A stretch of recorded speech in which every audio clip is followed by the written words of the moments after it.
ನಮಗೆ ಡಾಮ್ ಎದಕ್ಕೆ ಬೇಕು ಅದ್ರದ್ದು ಅಡ್ವಾಂಟೇಜಸ್ ಏನಂತಂದ್ರೆ HTML ಫೈಲ್ ಬ್ರೌಸರ್ದಾಗ ಲೋಡ್ ಆದಾಗ ನಮಗೆ ನಮ್ಮ ಜಾವಾಸ್ಕ್ರಿಪ್ಟಿಗೆ ಅದ ಲಘು ಅರ್ಥ ಆಗಂಗಿಲ್ಲ. ಸೊ ಅದಕ್ಕೆ ನಮ್ದು ಫಸ್ಟ್ HTML ಡಾಮ್ ಜೊತೆ ಇಂಟರ್ಯಾಕ್ಟ್ ಮಾಡ್ತೈತಿ. ಅದಾದಮೇಲೆ ಅದು HTML ಡಾಕ್ಯುಮೆಂಟ್ ಏನನ್ನೋದನ್ನು ಜಾವಾಸ್ಕ್ರಿಪ್ಟ್ ಡಾಮ್ ಅರ್ಥ ಮಾಡಿಸ್ತೈತಿ. ಸೊ ಡಾಮ್ ಅಂತಂದ್ರೆ it is a basically representation of same HTML document, but it is a tree like structure composed of objects. For example ನೋಡಿರಿ, ಜಾವಾಸ್ಕ್ರಿಪ್ಟಿಗೆ ನಾವು H1 tag ಒಳಗೆ ಬರೆದಿರೋದು content ಅರ್ಥ ಆಗಂಗಿಲ್ಲ. ಅವಾಗ ಏನು ಮಾಡ್ತೀವಿ ನಾವು, ಫಾರ್ ಎಕ್ಸಾಂಪಲ್ ನಾವು ಇದನ್ನು ಆ್ಯಕ್ಸೆಸ್ ತೊಗೋಬೇಕಂತಂದ್ರೆ get element by tag name ಅಂತ ಅಂದ್ಕೊಟ್ಟೆ H1 ಕೊಟ್ಟರೆ ಇದನ್ನು ನಾವು ಆ್ಯಕ್ಸೆಸ್ ತೊಗೋಬೋದು. ಅವಾಗಿದು ಜಾವಾಸ್ಕ್ರಿಪ್ಟಿಗೆ ಇದು ಅರ್ಥ ಆಗುತ್ತೆ. And what are the applications of DOM ಅಂತಂದ್ರೆ, first one dynamic content updates. ನಾವು ಪೇಜ್ನ ರಿಲೋಡ್ ಮಾಡಲಾರ್ದನ ಕಂಟೆಂಟ್ ಅಪ್ಡೇಟ್ ಆಗುತ್ತೆ. For example form validation. Second application ಏನಂದ್ರೆ dynamic web pages. It allows you to create a dynamic web pages. It enables the JavaScript to access and manipulate the page content, structure and style dynamically, which gives the interactive and responsive web experiences. So as I said, HTML ಒಳಗಿರೋ ಕೋಡ್ನ ನಾವು JavaScript ಒಳಗೆ access ಮಾಡಿಕೊಂಡು dynamic web ಪೇಜಸ್ನ create ಮಾಡ್ಬೋದು. ಅದು ಬೇರೆ just ಟ್ಯಾಗ್ಸ್ನಷ್ಟೇ ಅಲ್ಲ, page ಒಳಗಿರೋ ಕಂಟೆಂಟ್ನ, ಸ್ಟ್ರಕ್ಚರ್ನ ಮತ್ತು ಸ್ಟೈಲ್ನ ಡೈನಾಮಿಕಲಿ ಚೇಂಜ್ ಮಾಡೋಕೆ ಹೆಲ್ಪ್ ಮಾಡ್ತೈತಿ. Such as updating the content without reloading the entire page or responding to the user actions instantly.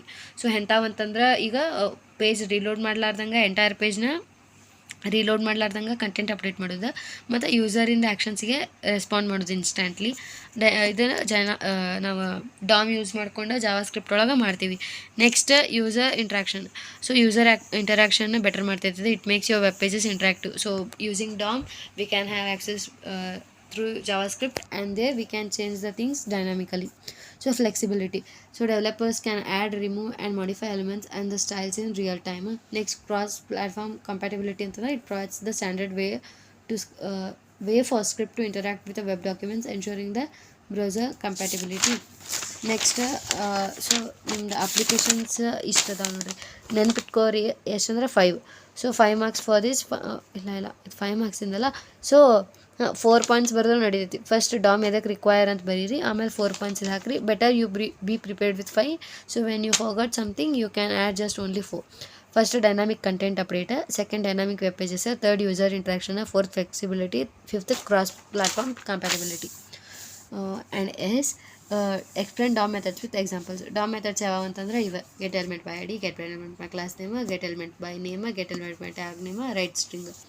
So ಫಸ್ಟಿಗೆ ಮೆಥಡ್ಸ್ ನೆನ್ಪಿಟ್ಕೋರಿ. ಫಸ್ಟ್ ಡಾಮ್ ಮೆಥಡ್ಸ್ ಅಂದ್ರೇನು, that allows you to user to interact with and manipulate the document manipulate ಮಾಡೋಕೆ ಮತ್ತು user ಜೊತೆ interact ಮಾಡೋಕೆ help ಮಾಡುತ್ತೆ methods. ಅವು ಯಾವ್ಯಾವ 5 ಬರ್ತೀವಿ. So 5 marks ಸಿಕ್ಕತ್ತಾರ. ಸೊ ನಾವು 5 ಮೆನ್ಷನ್ ಮಾಡೀವಿ. ಅದ್ರ ಏನೇನು ಮಾಡ್ತೈತಿ, ರೈಟ್ ಸ್ಟ್ರಿಂಗ್ ಅಂತಂದ್ರೆ write the string to the document. Get element by ID ಅಂದರೆ ಇದೇನು ಮಾಡ್ತಾ, returns the element having the given ID value, returns the element having the given class value, returns the element having the given name value, returns the element having the given tag value, tag name name value. So ಇದಕ್ಕೆ ನಾ ಹೆಂಗೆ ಮಾಡೀನಿ ಅಂತಂತಂದ್ರೆ, ಇವಕ್ಕೆಲ್ಲದಕ್ಕೂ name ಕೊಟ್ಕೊಂಡು ಹೋಗೇನಿ, ಅದನ್ನೆಲ್ಲ access ಮಾಡ್ಕೊಂಡು ಅವ್ನು change ಮಾಡ್ಕೊಂಡು ಹೋಗೇನಿ. That's it. ಸೊ ಹಿಯರ್ ನಮ್ಮ ಈಗ ನಾವಿಲ್ಲಿ ಕೊಟ್ಟಿರೋ ಹಂಗೆ ಈಸಿ ಮಾಡ್ಕೊತ ಹೋಗ್ಬಿಡ್ರಿ. ಫಸ್ಟಿಗೆ ID H1 ID equals to my ID hello word, class name ಕೊಡ್ರಿ ಅಷ್ಟೇ. ಸೊ ಫಸ್ಟ್ ಡೈರೆಕ್ಟ್ಲಿ ಇಲ್ಲಿ ಏನಂತ ಬರೀನ, ರೈಟ್ಸ್ ಮೆಥಡ್. ಎಲ್ಲದಕ್ಕೂ ಕಮೆಂಟ್ ಲೈನ್ ಹಾಕಿ, because it will be useful for the valuators. So ಅದು ಗೊತ್ತಾಗತ್ತವ್ರಿಗೆ ಇದನ್ನು ಈ ಮೆಥಡೇ ಇಲ್ಲಿ ಯೂಸ್ ಮಾಡ್ಯಾರಂತ. ಇದಿಷ್ಟು ಬಾಡಿ ಒಳಗೆ ಬರೆದ ಆಮೇಲೆ ಸ್ಕ್ರಿಪ್ಟ್ ಟ್ಯಾಗ್ ಹಾಕ್ರಿ.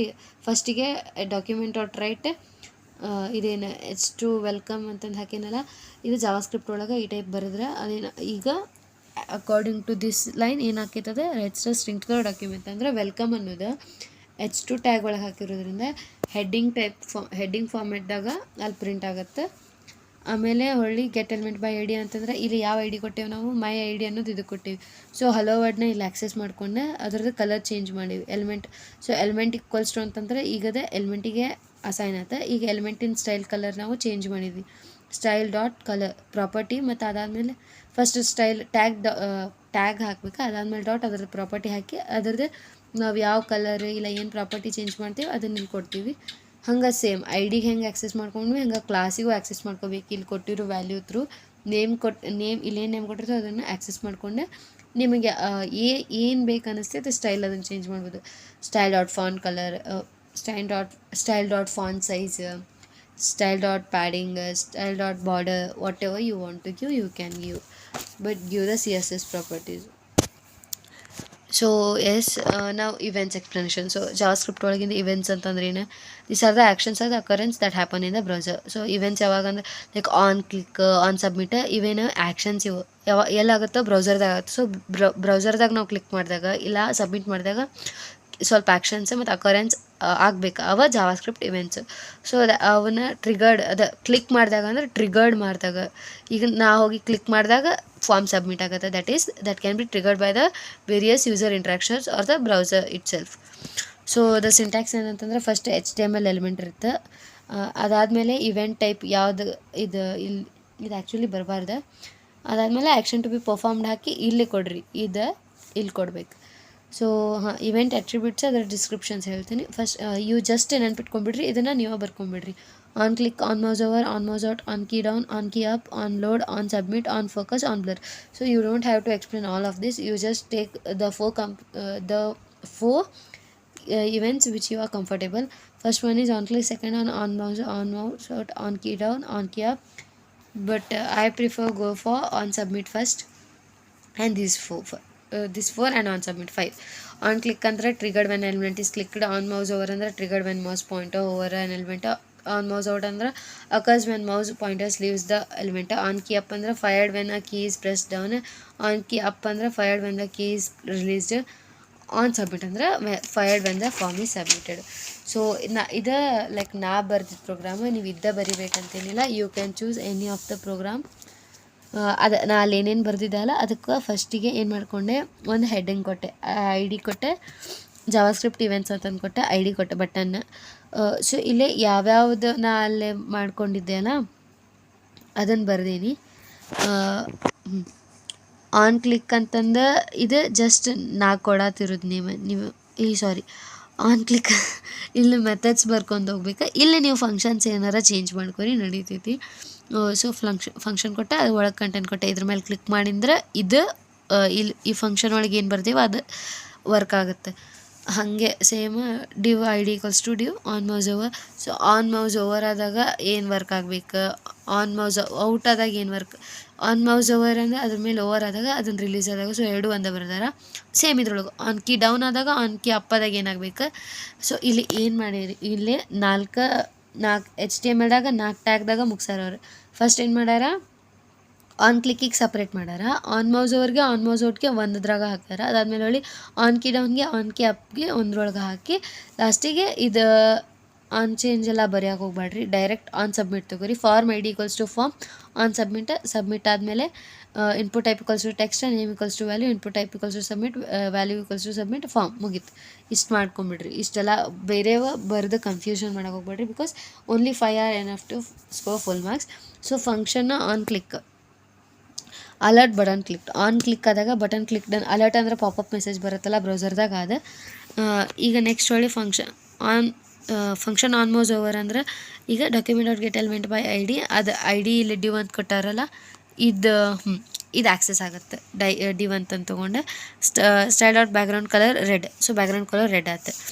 ಅದು ಮೌಸ್ ಔಟ್ ಅಂದರೆ ಈಗ ನಾವು ಮೌಸಿಂದ ರಿಲೀಸ್ ಮಾಡ್ಕೊಂಡಾಗ ಬ್ಯಾಕ್ಗ್ರೌಂಡ್ ಕಲರ್ ಮತ್ತು ವಾಪಸ್ ನಾರ್ಮಲಿಗೆ ಬರಬೇಕು, ಡಿಫಾಲ್ಟ್ ಏನಿತ್ತದ. ಆಮೇಲೆ ಫಂಕ್ಷನ್ ಆನ್ ಕೀ ಡೌನ್ ಅಂದರೆ ಕೀ ಪ್ರೆಸ್ ಆದಾಗ ಮತ್ತು ಅಲರ್ಟ್ ಮೆಸೇಜ್ ಬರಬೇಕು, ಕೀ ಪ್ರೆಸ್ಡ್ ಅಂತಂದು. ಕೀ ಅಪ್ ಆದಾಗ ಅಲರ್ಟ್ ಕೀ ರಿಲೀಸ್ ಅಂತ ಬರಬೇಕು. ಅದಾದಮೇಲೆ ಹೊಳ್ಳಿ on submitted alert form submitted ಅಂತ ಬರಬೇಕು. ಸೊ ಇಷ್ಟ 5 ಬರೆದು ನಿಮ್ಮದು ಪ್ರೋಗ್ರಾಮ್ ನೀವು ಮುಗಿಸ್ಬೋದು. ಬಟ್ ಬೆಟರ್ ಎಕ್ಸಾಂಪಲ್ ಲೈಕ್ ಒಂದು ಆನ್ ಕ್ಲಿಕ್ ಇವೆಂಟ್ ಅಂತ ಬರೆದೆ ಅದ್ರದ್ದು ಎಕ್ಸಾಂಪಲ್ ಬರೆದೆ, ಆನ್ ಸಬ್ಮಿಟ್ ಅಂತಂದು ಬರೆದೆ ಅದ್ರ ಎಕ್ಸಾಂಪಲ್ ಬರೆದೆ, ಹಂಗೆ ಮಾಡಬೇಡ್ರಿ. ಫಸ್ಟ್ 5 ಇವೆಂಟ್ಸ್ 5 ಇವೆಂಟ್ಸ್ ಅದರದ್ದು ಡಿಸ್ಕ್ರಿಪ್ಷನ್ಸ್ ಬರೆದೆ, ಅದಾದಮೇಲೆ 5ಕ್ಕೂ ಸೇರಿ ಒಂದೇ ಪ್ರೋಗ್ರಾಮ್ ಬರೀರಿ. ಆ್ಯಂಡ್ ಅದ್ರದ್ದು better try to write the output. But ಅದು ಕಲರಿಂಗ್ ಏನಾರ ಇದ್ದರೆ ಅದೆಲ್ಲ ಏನು ಬೇಡ, ನಡೀತದೆ. ಅದಾದಮೇಲೆ ಆನ್ ಕ್ಲಿಕ್ ಇವೆಂಟ್ ಹೆಂಗೆ ವರ್ಕ್ ಆಗುತ್ತೆ. ಆನ್ ಕ್ಲಿಕ್ ಇವೆಂಟಿನ JS is a built-in event handler that is triggered when a user clicks on an HTML element such as a button, link or any other clickable element. So ಇದೊಂದು event separate ಕೇಳಿರ್ತಾರೆ ಅವ್ರೆ. So this is the definition. And ಇದಕ್ಕೆ ನೀವು ಒಂದು syntax ಬರೀರಿ. HTML element on click equals to action to be performed ಅಂತ ಹಾಕಿ 2 colon ಕೊಟ್ಟರೆ ಮುಗೀತು. ಒಂದಕ್ಕೆ ಎಕ್ಸಾಂಪಲ್ ಬರೆದ್ಬಿಟ್ರಿ, ಮುಗೀತು.